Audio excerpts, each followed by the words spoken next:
So, I mean, I have kids. I have to think about their future, and we have to think about everybody's future. If we continue in the same manner as we're doing now, we won't get there. We need to change. Each and everyone needs to change and do our best in this concerted effort to save our planet. Our relationship with carbon is complicated.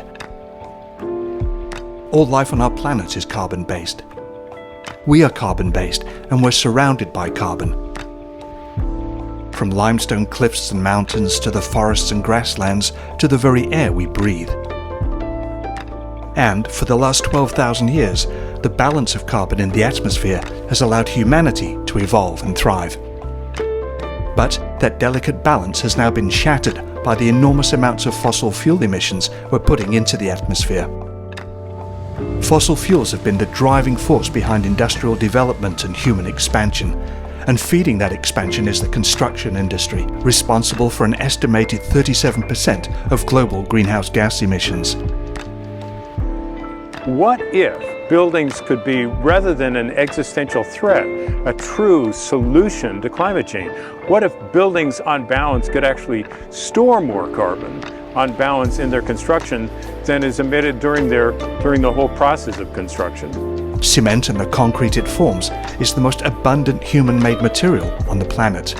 And it's here that scientists and innovators are working on ways to reduce the carbon footprint of building materials by supplementing them with materials that can capture and bind CO2 to make them carbon neutral and even carbon negative. I believe if humans are working towards this goal, and there's not just one group of people doing it, but multiple group of people doing it, and more people are joining this, there's going to be a change for sure. Climate restoration is the evolving science of carbon dioxide and methane removal to return our climate to how it was over 100 years ago. The Climate Restorers travels the world exploring ways that scientists and innovators are developing to remove, store, and in some cases use carbon dioxide in the construction industry. Everybody has such a short attention span that it's hard to kind of pull people in, but when you have a technology like ourselves or other technologies, carbon sequestering technologies, it's really exciting because again, you can show people that there's a tangible solution. Fast-growing carbon-capturing organic materials such as hemp and algae are being harvested and also used in construction to create carbon-neutral and negative building materials. In Seattle, Washington, a major renovation is being used as a construction lab to showcase a range of carbon-neutral and negative materials. Geothermal energy is being used to power a carbon capture plant in Iceland, where they're collecting and removing CO2 from the air and storing it deep underground.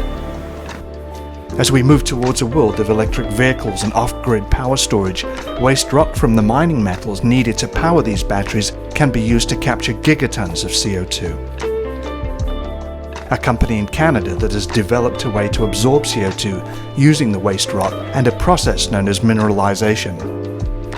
It's easy to place blame generationally on this generation doesn't believe in climate change, or this generation is more susceptible to climate change. I think if we're going to make progress, we have to make progress together. We all have to be rowing in the same boat.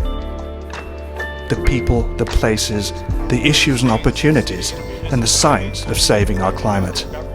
Our relationship with carbon may be complicated, but the choices we have to make to save our climate are simple. The Climate Restorers cuts through the science and terminology to bring you the news on where we are, where we need to be, and how we might get there.